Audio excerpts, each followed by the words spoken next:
بسم الله والصلاة والسلام على رسول الله صلى الله عليه وسلم. رب اشرح لي صدري ويسر لي أمري واحلل عقدة من لساني يفقهوا قولي.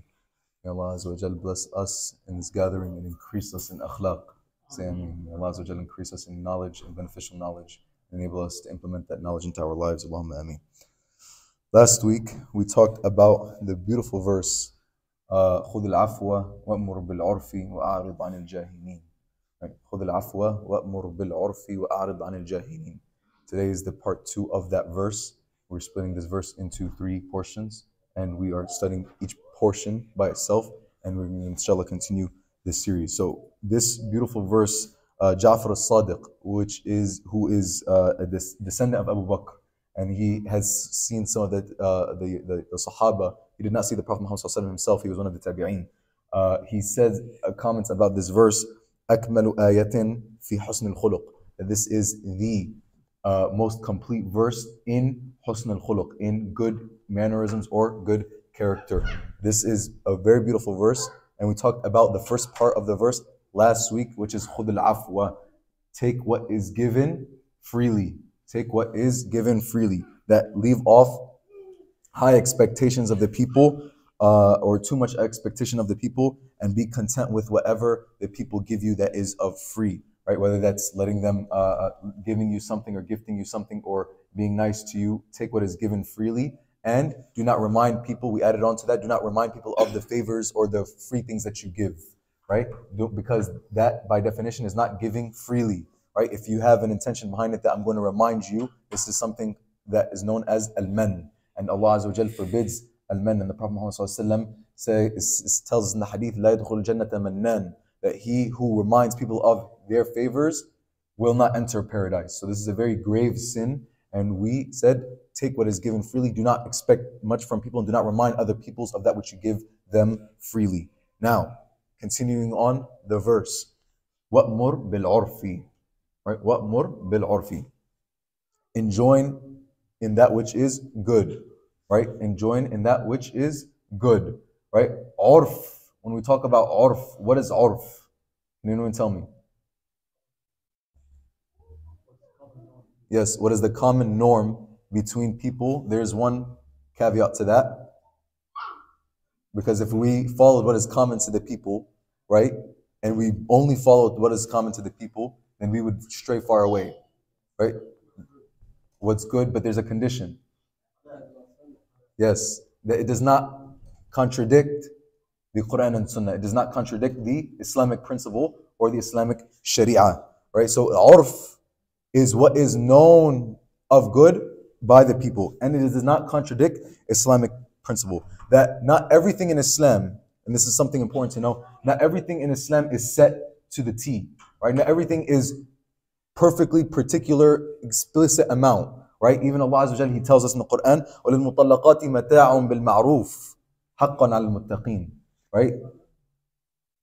Reasonable provisions must be made for divorced women, a duty on those mindful of Allah. So when Allah talks about the concept of divorce, we're talking about the alimony, right? Alimony, right? So, or the spousal provision, that if you as a Muslim divorce your wife, that you are to provide her an alimony. But Allah does not specify the amount. But Allah Azza wa Jalla, He says, وَلِلْمُطَلَّقَاتِ مَتَاعٌ بِالْمَعْرُوفِ, that it is what is common to the people, what is known as the common amount, right? What is known as the amount at that time, at that place, in that particular area. So maybe in America, it's $2,000 a month. I'm just coming up with a random number, but you can't give the same $2,000, for example, in Africa. It's a lot more, right? Or it might be a lot less, depending on the country, place, and time that you're in. So the urf, or the culture, is depending on what is the norm of the people, that does not contradict the Sharia or does not contradict the Islamic principles. So some things, not everything,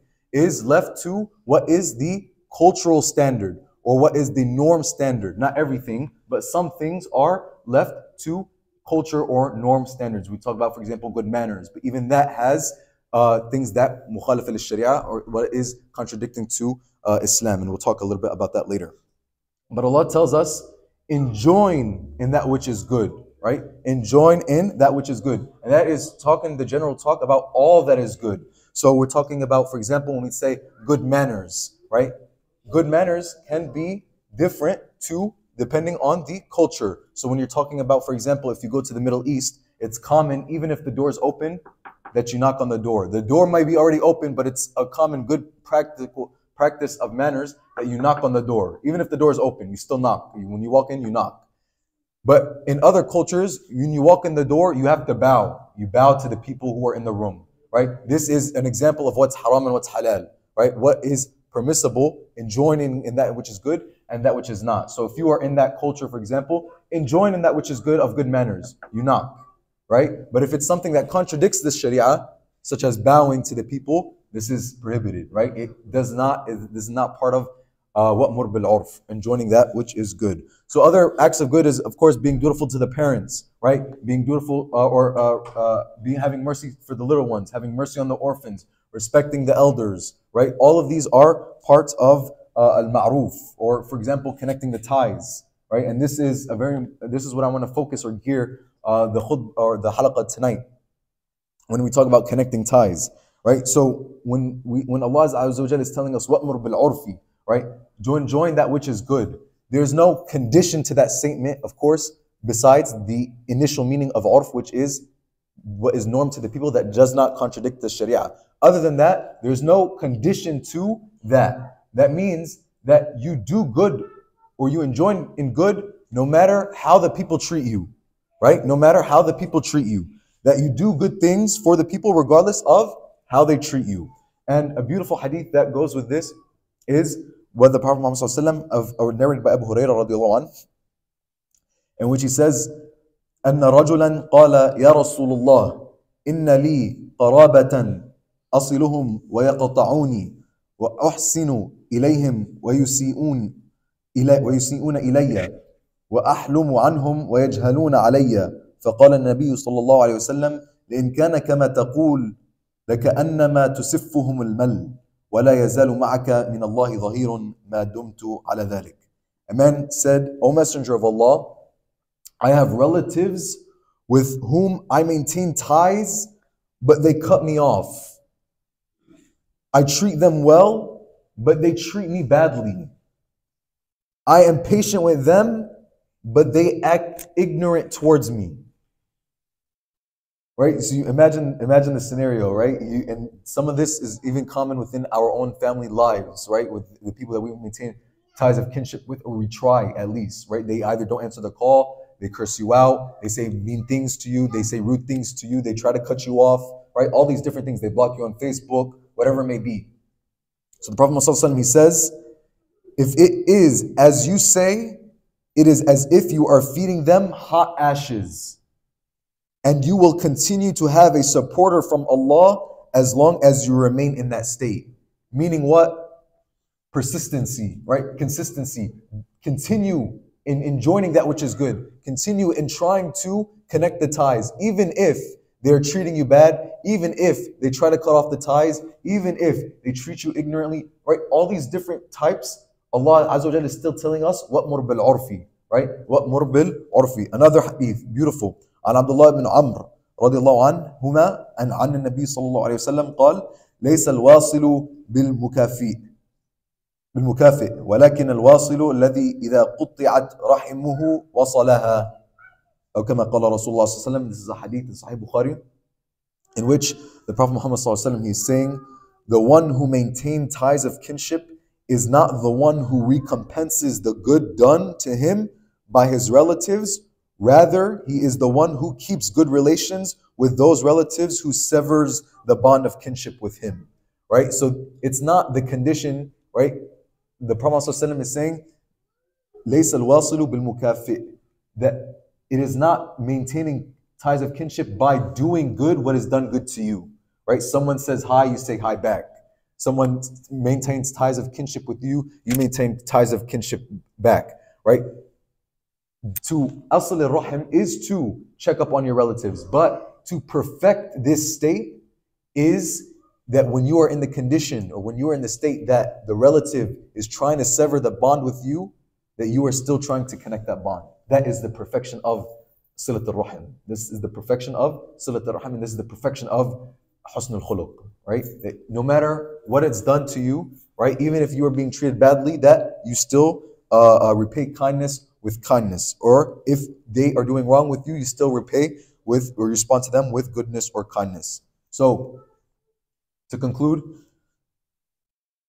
know that a person mistreating you is actually in itself is a test from Allah, so that He may see that in which will you respond with good only on the condition that someone does good to you, or will you respond with good is because that which Allah has ordered you to do. وَأْمُرْ بِالْعُرْفِ, right? If Allah Azza wa Jalla is in telling you to enjoin in that which is good, enjoin in that which is best, right? That you do that on the condition for Allah Azza wa Jalla alone, not because someone else did good to you, or not on the condition that someone does treats you nice. No, even if someone treats you bad, you're still persistent with the commandment of Allah, regardless, only for His sake alone. So do not let the bad character of others stain you with bad character. Rather, you stain them with your good character. You stain them with your good character. By showing that you have the good character, they will soon be of the same character as you, and they will still soon lean towards your good character. May Allah Azza wa Jalla increase us in good character. And we'll talk about a verse, inshallah, in the upcoming weeks about this. ربنا آتنا في الدنيا حسنة وفي الآخرة حسنة وقنا عذاب النار ربنا ظلمنا أنفسنا وإن لم تغفر لنا وترحمنا لنكونن من الخاسرين اللهم كما أحسنت خلقنا فاحسن خلقنا ربنا ظلمنا أنفسنا وإن لم تغفر لنا وترحمنا لنكونن من الخاسرين اللهم إنا نسألك الفردوس الأعلى برحمتك وما قرب إليها من قول أو عمل ونعوذ بك من عذاب جهنم وما قرب إليها من قول أو عمل اللهم إنا نسألك علما نافعا ورزقا طيبا وعملا متقبلا وسلام على المرسلين والحمد لله رب العالمين.